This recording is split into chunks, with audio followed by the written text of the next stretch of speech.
Hello and welcome back. Let me just check that the mic is fine. I'm looking at OBS. Yeah, it is all looking good. So it is 6 p.m. Norway time right now. Norway time. It's not what it's called. I know I'm on full screen. We're going to do a weekly recap today. We're also going to talk a little bit about Iran.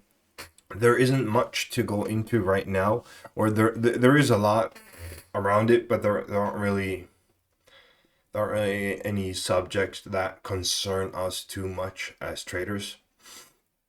The only thing I want to mention is that essentially the situation for us has stabilized now. There, there really isn't more that can be done in terms of damage. So the Strait of Hormuz is closed, and it's gonna remain closed. I've talked about that a lot in my previous video. They can't escort them out. There's the insurance issue. It's all commercialized, so no one's gonna want to insure that because this is commercial trading. They're not gonna escort them out because it's not possible with mines. There's also long range missile strikes and that kind of stuff. And the rhetoric is just going back and forth, back and forth, back and forth. Trump is talking about ending the war constantly. Then he says now he keeps upping the number, 16,000 boots on the ground. This is now the most unpopular war in American history. It is completely useless. It's doing absolutely nothing for the US economy besides damaging it. And it's damaging the entire economy in the world, except here in Norway, actually. The OBX is up, Oslo Børs Index. So that's basically the Norwegian SPY. It's booming because we export oil. So we're doing good. It doesn't matter for us. They also lowered oil prices a bit for us. The government set that down, so we're not going to get that inflation. But the US dollar is the world reserve currency, so when they're doing that QA, they're going to send the 200 billion or a little bit over 200 billion to waste in wars in the desert, new desert war. And that's going to affect all of us, whether we like it or not. Now, let's get into the markets. Yeah, one more thing before we get into that. I also want to mention that the BO and CR side now, despite the war, because of the protracted nature of it, we have moved away actually from the complete BO side here. This is the BO side and this is the CR side. I can't bend this wrist as much because it's the wrist I broke. This one's fine, but it's stiff. But yeah, imagine that this is the BO side. We've moved over more or less to the middle now. There are BOs, CRs, everything is valid because the market has found a way to price it in. It is priced in because we know what's locked now. The oil, we know what's locked. We know the Strait of Hormuz is closed. And we know what can be produced and how much. For example, Saudi Arabia is at maximum capacity right now. So they know what's max. We also know that Iran is fully aware that they can't defeat America militarily.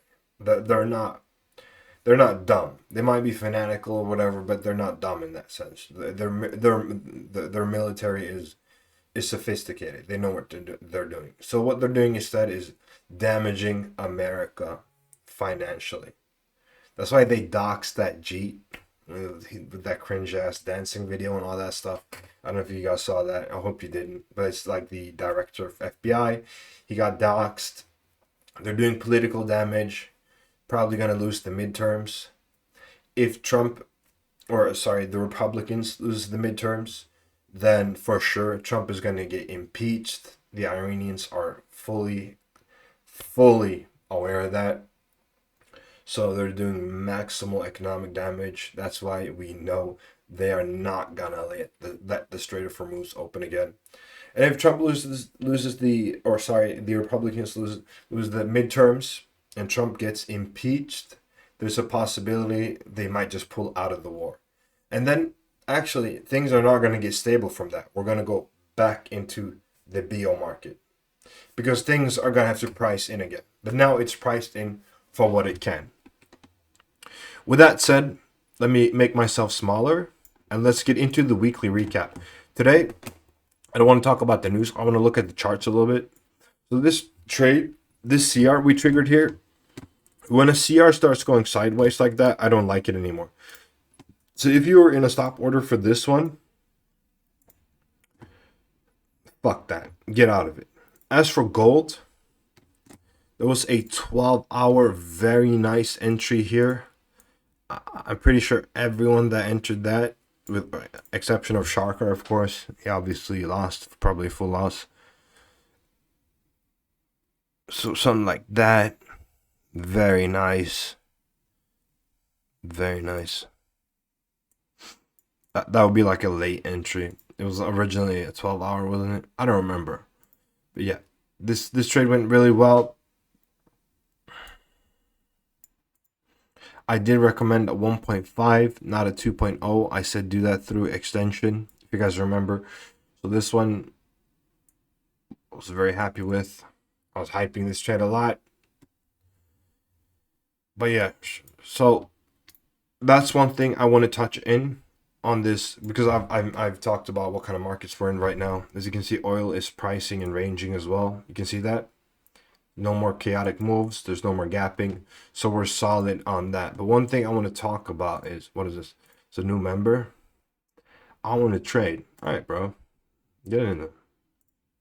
You can trade. So let me go. Is it in the gold? No, it's going to be in the...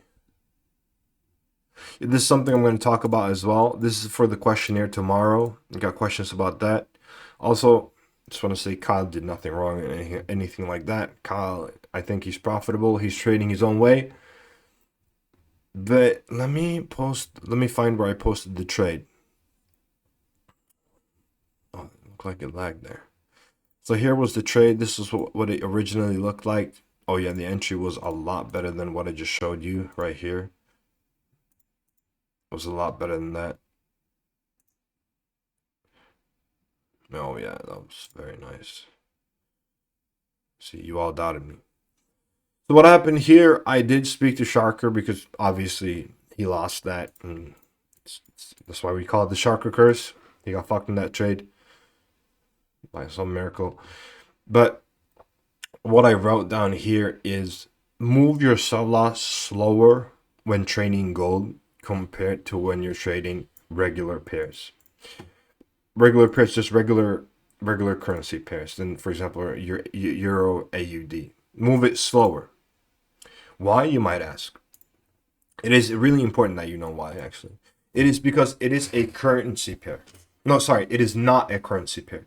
When it isn't a currency pair, it has that upward momentum trend on a permanent basis.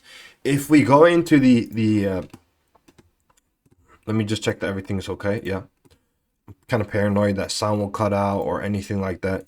Yeah, so if we go, where's the infographic shit at? Yeah. Here we go. Boom, boom, boom, boom.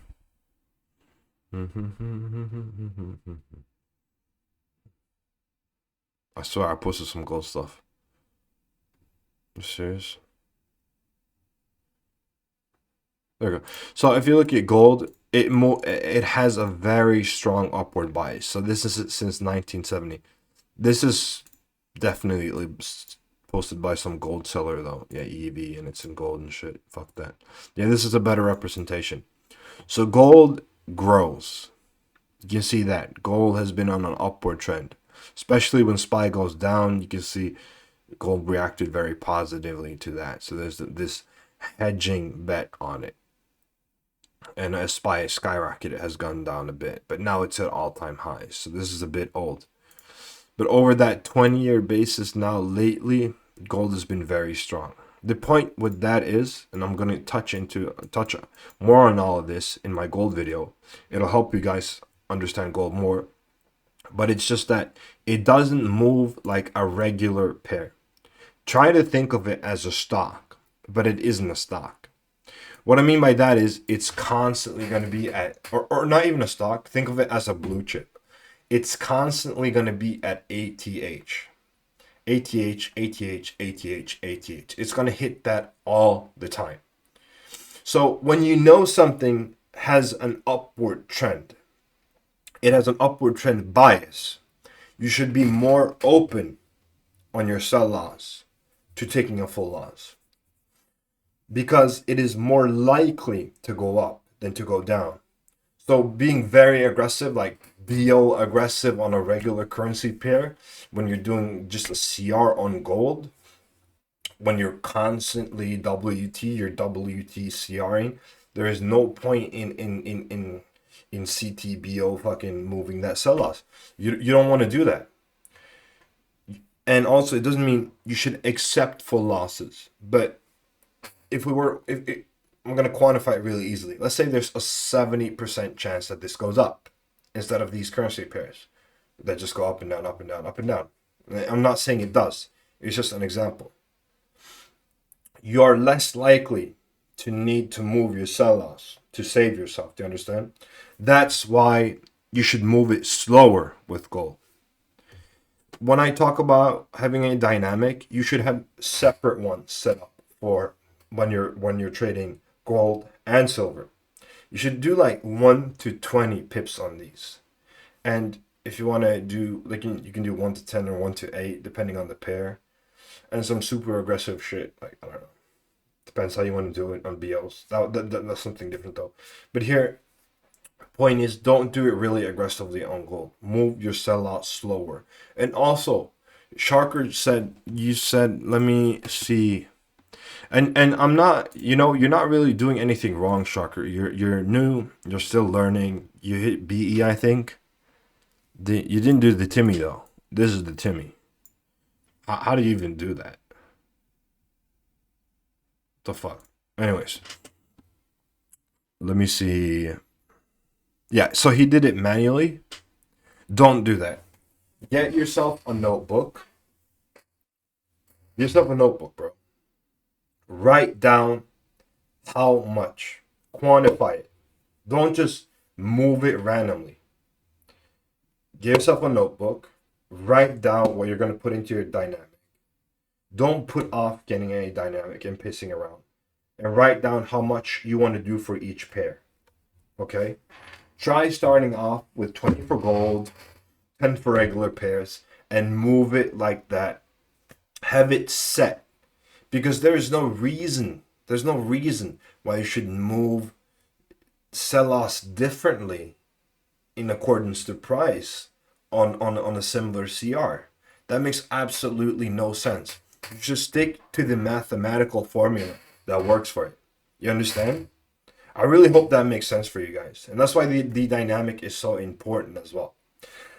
Yeah, I hope that helps you, Sharker. Do that. Get that set in stone so that when these CRs are moving, when they're going into green, you're not moving your sell-offs differently depending on how you perceive the green.